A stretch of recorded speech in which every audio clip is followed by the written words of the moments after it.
Really, as parents, what we are doing is we are learning our children, seeing where they're gifted, helping them to become who they're going to be. And hey guys, welcome back. Today I wanted to share with you some advice that I would give to myself if I was a brand new homeschool mom, starting all over again.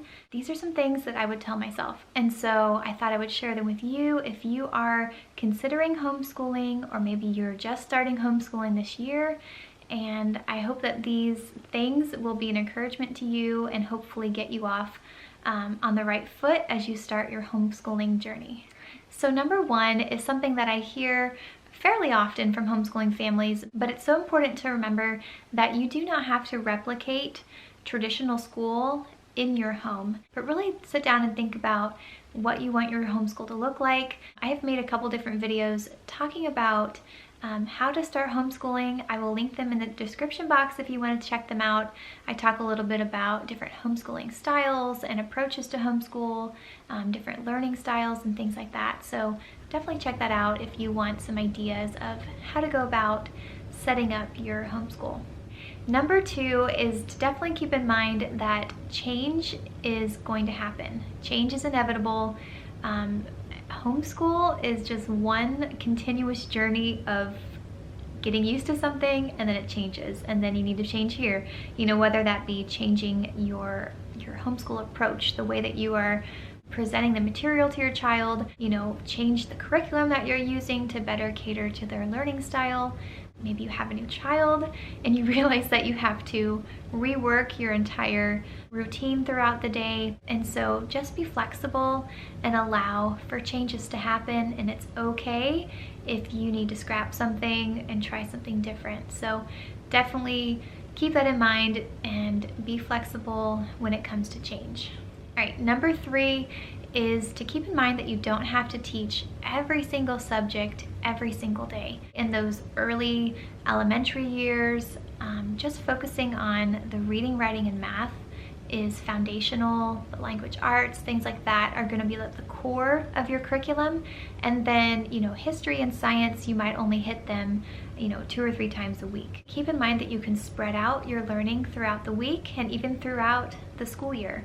I know some families, they will do science the first half of the year and then do history the second half of the year. So you can definitely break things up like that as well if that works better for your family. All right, number 4 is to keep in mind that it's beneficial to have a basic flow or routine for your day, but not necessarily a rigid schedule. This has been something I have really had to grow in over the years. And over time, I just had to realize that being overly structured was causing more stress for me and my family. And so I had to learn to be a little bit more relaxed in our days, to have a flow, to have structure, but not to have a rigid routine. Instead, it's just, okay, we're gonna wake up, we're gonna eat, we're gonna do school, we're gonna have lunch. So our day has a basic structure to it. So that has really helped me, especially during seasons when I've had a little baby that I'm trying to, you know, put down for naps or nurse or things like that. That has been really helpful for just kind of taking off that extra layer of stress of not trying to stick to a rigid schedule. All right, number 5 is to take breaks as needed.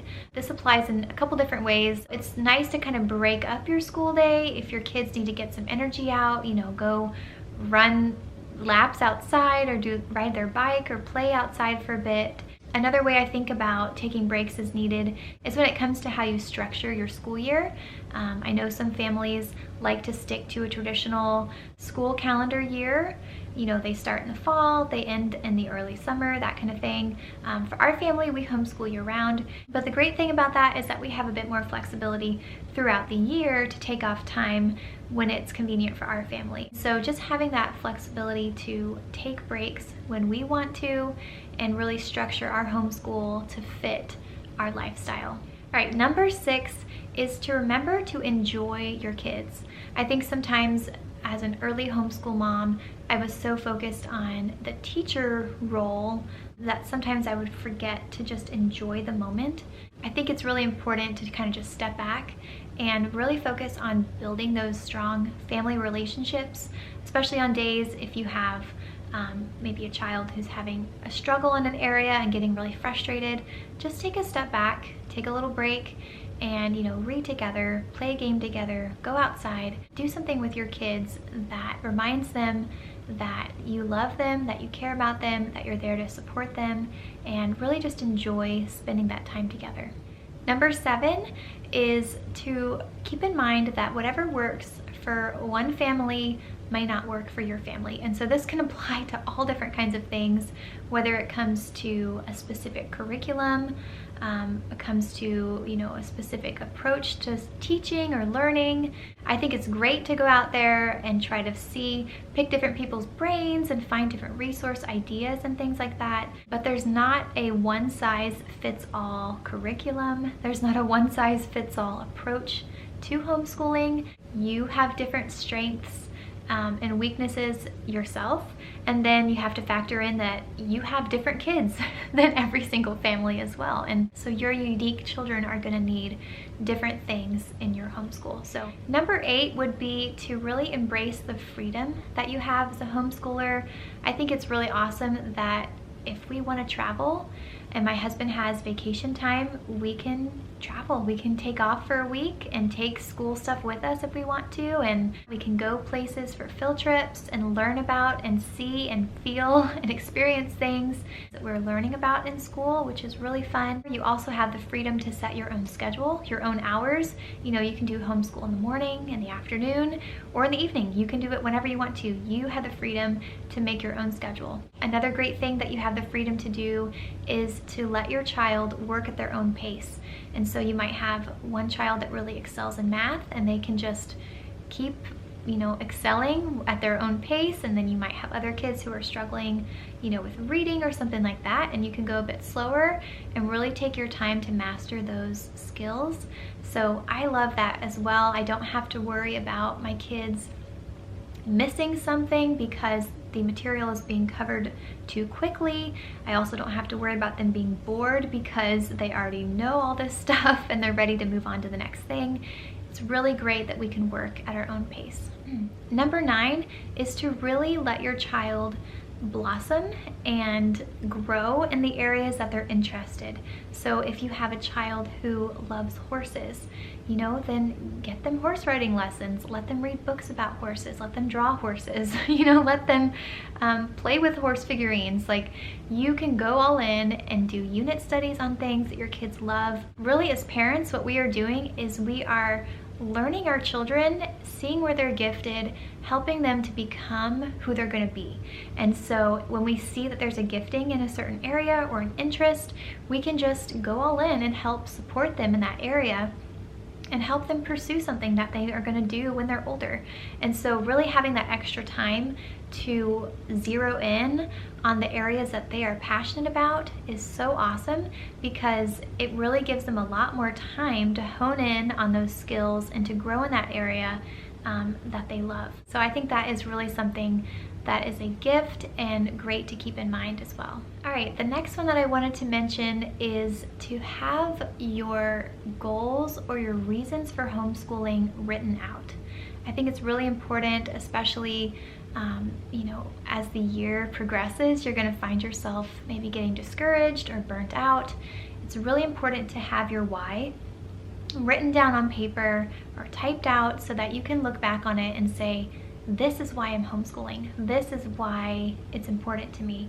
I have shared in other videos why we homeschool. Just to name a few, some of the reasons our family has chosen to homeschool is because we want to have a lot of quality time with them. We really want to work on their character development as well as their educational development. We really want to build strong family relationships.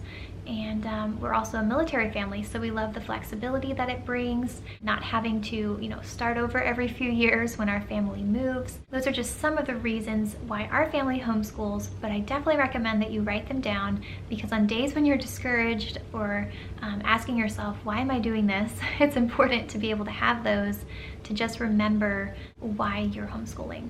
All right, number 12 is to get connected with a group of homeschool families in your local area, whether that be families from your church, maybe joining a local co-op, or even joining a Facebook group of local homeschool families. I've done all 3 of those over the years, and it's just a great way to have a place where you can ask questions and a place where you can get suggestions for different resources.